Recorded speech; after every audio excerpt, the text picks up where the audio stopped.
अस्सलाम वालेकुम, मैं उमर बाचा और आप देख रहे हैं TNP उर्दू।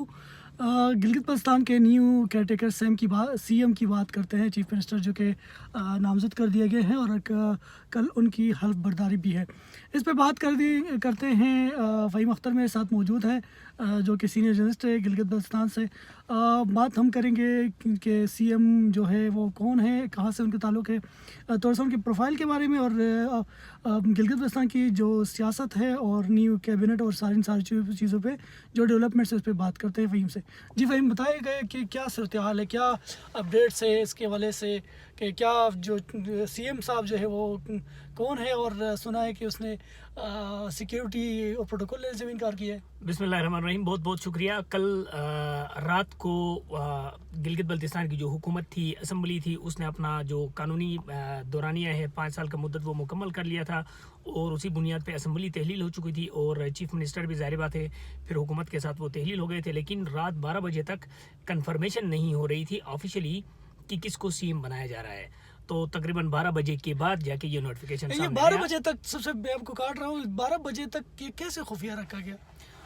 तो जारी नहीं किया गया, तो वो खुफिया रखा गया, उन्होंने जारी नहीं किया था, बेसिकली रखा था अपने पास और तकरीबन 12 बजे के बाद उन्होंने जारी कर दिया, वो तब जाके सामने आ गया। और जो करीबी ज़राए थे सीएम, जो मौजूदा सीएम है उसके भी, और सरकारी जो हमारे कश्मीर अफेयर्स और जीबी कौंसल है उनके भी जो ज़राए से हमने बात की थी, तो उनके पास भी वो नोटिफिकेशन उस वक्त तक नहीं था।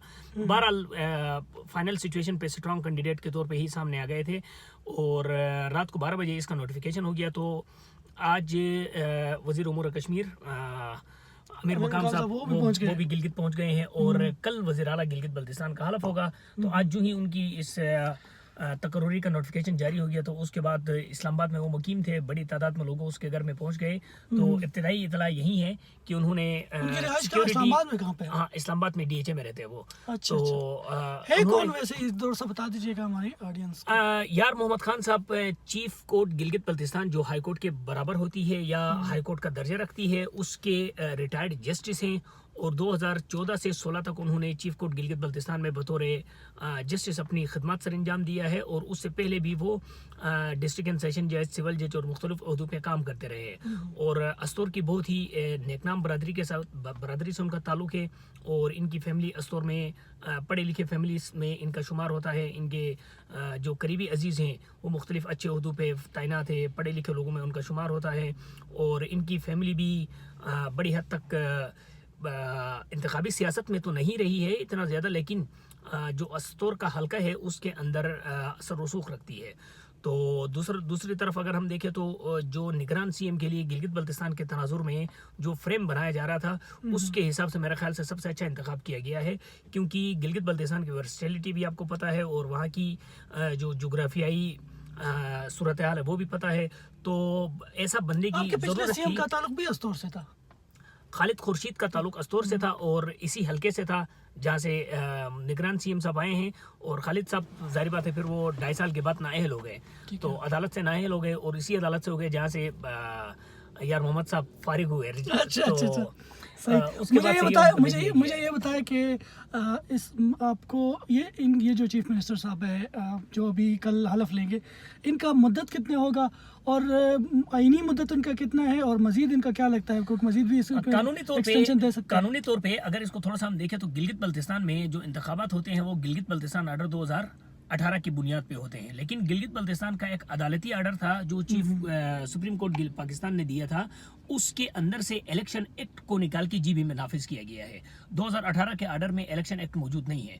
तो इलेक्शन एक्ट 2017 की रोशनी में अगर हम देखें तो निगरान सीएम का जो दौरानिया होना है वो 3 महीने का होना है। लेकिन ये अंडरस्टूड सी बात है कि दिसंबर, जनवरी, फरवरी के महीने में गिलगित बल्तिस्तान में मौसमी शिद्दत इतनी ज़्यादा होती है, रास्ते बंद होते हैं, बर्फबारी होती है, उस वजह से उस दौरानिए में इंतखाबात कराना नामुमकिन है, लोग वोट डालने के लिए बाहर नहीं आ सकते हैं। तो उस वजह से ये अंडरस्टूड सी चीज़ है कि कम से कम ये 6 महीने के लिए जाएगा। 6 महीने के बाद जो है आपको लगता है कि इलेक्शंस होंगे गिलगित में, और इलेक्शन अगर होते भी है तो आपको लगता है कि ये जो मौजूदा सीएम ये फ्री एंड फेयर इलेक्शन करवाएगा? बुनियादी तौर पे अगर उस तनाजुर में देखा जाए तो चीफ मिनिस्टर गिलगित बल्तिस्तान जो केयर टेकर है उसका इंतखाब اصولی طور پہ وزیر اعلیٰ گلگت بلتستان اور اپوزیشن لیڈر کے باہمی اتفاق سے ہونا چاہیے تھا. یہاں پہ ایک دروازہ رکھا گیا ہے کہ ان دونوں کا انتخاب آپس میں اتفاق نہ ہو جائے تو وزیر اعظم پاکستان کر لیں گے بطور جی بی کونسل کے چیئرمین کے طور پہ. تو یہ ایک ونڈو رکھا ہے جو اپنی مرضی کے انتخاب کے طور پہ لاتے ہیں. تو یار محمد صاحب کا جو ذاتی کردار ہے وہ اپنی جگہ پہ، لیکن ان کے انتخاب کا طریقہ کار یہ رہا ہے کہ چیف منسٹر اور اپوزیشن لیڈر کا آپس میں کوئی متفقہ نام سامنے نہیں آ سکا، جس کی وجہ سے تھرڈ پارٹی نے اس کو یہاں پہ تقرری کر دیا ہے. تو نگران سی ایم کا آپ کو گلگت بلتستان ہو، پاکستان ہو اور کیئر ٹیکرز ہو، ان کے مطلب یہ میں کہہ سکتا ہوں ٹارگٹ آڈینس ہوتے ہیں. فیئر الیکشن ممکن نہیں ہے اس وقت. الیکشن ہوں گے لیکن فیئر الیکشن ممکن فیئر الیکشن کا سوالیہ نشان سوال نہیں اس کے پاکستان اوپر ہے میں. پاکستان میں ممکن نہیں ہے. ہاں پاکستان میں نہیں ہے تو پھر گلگت بلتستان میں آپ کہاں سے لگے unless and until جو موجودہ سسٹم ہے. بالکل ایسا ہی ہے. گلگت بلتستان میں پھر وہاں پہ قانونی ہچ بہت زیادہ ہے نا. جیسے خالد خورشید کو نااہل کرنے کے لیے وہ جو قانون استعمال کیا گیا تھا وہ for the first time practice میں لے کے آ گئے. تو اس طریقے کے ہچ اندر سے نکالے جا سکتے ہیں. تو جی بی کے اندر تو آپ کو پتا ہے کانسٹیٹیوشنل اور لیگل جو فریم ورکس ہے اس کے بہت سارے ایشوز ہیں. تو کوئی بھی سچویشن کو کہیں سے بھی بیلنس کرنا آسان ہوتا ہے. اب وزیر اعظم پاکستان جو جی بی کے نان الیکٹڈ ہے، جی بی سے نہ اس کا حلقہ ہے نہ کوئی قومی اسمبلی کی وہاں پہ کوئی سیٹ ہے، اس کے باوجود اس کی جانب سے اس کا انتخاب ہونا بذات خود اس سسٹم کے اوپر سوالیہ نشان ہے. البتہ چونکہ یار محمد صاحب کا ذاتی کردار ایسا ہے اور ماضی میں اس طریقے سے رہا ہے کہ وہ غیر متنازع شخصیت رہے ہیں، تو امید رکھی جا سکتی ہے وہ حتی الامکان کوشش کریں گے فری اینڈ فیئر الیکشن کرانے کی. آخری سوال، کیا گلگت کے لیے، گلگت بلتستان کے لیے کچھ بہتر کرے گا ان 6 مہینوں میں؟ اب بنیادی ان کا ویسے تو ان کا جو کام نہیں رول ہوتا ہے وہ رول، تو الیکشن کا ہی لیکن ہے. ویسے بھی اگر ہم جنرلی کے سسٹم کو صحیح چلا سکے گا. بنیادی الیکشن کرانے کا ان کا رول ہے، صاف شفاف انتخابات کرانے کا. صاف شفاف کی ڈیفینیشن کس طریقے کی ہوتی ہے وہ تو وقت ہی بتائے گا. لیکن جس طریقے سے آج اس کا پہلا جو تاثر آیا ہے کہ اس نے سیکیورٹی بھی لینے سے انکار کیا ہے اور پروٹوکول لینے سے انکار کرتے ہوئے انہوں نے کہا کہ میرے پاس صرف ایک گاڑی اور 2 کارڈ رکھے جائے، باقی نہ مجھے کسی سے خطرہ ہے نہ میں اس طرح کا سسٹم پسند کرتا ہوں. تو امید یہ رکھی جا سکتی ہے کہ جو غیر ضروری فنڈز کا استعمال ہوتا ہے وہ کم سے کم ہوگا. باقی ان کے پاس کوئی اسمبلی سیشن وغیرہ اس طرح کی چیزوں کو کرنے کا اتنا زیادہ اختیارات نہیں ہے. تو امید یہ رکھی جا سکتی ہے کہ جو اگلی حکومت ان کے کندھے پہ کم از کم سوار ہو کے نہ آ جائے. بس یہی ہے کہ مطلب قاضی فائز عیسیٰ ثابت نہ ہو جائے. اب فائز عیسیٰ صاحب کے ڈونٹ کے کیسے سے ہم اس طرف لے جانا نہیں چاہتے ہیں اپنے جج صاحب کو. ٹھیک ہے، تھینک یو. امید ہے کہ chief minister care taker chief minister صاحب جو ہے وہ گلگت بلتستان کے لیے کچھ بہتر بھی کرے، یعنی مینجمنٹ میں، اور فیئر الیکشن جو ہے وہ کنڈکٹ کروائے. تھینک یو، اللہ حافظ.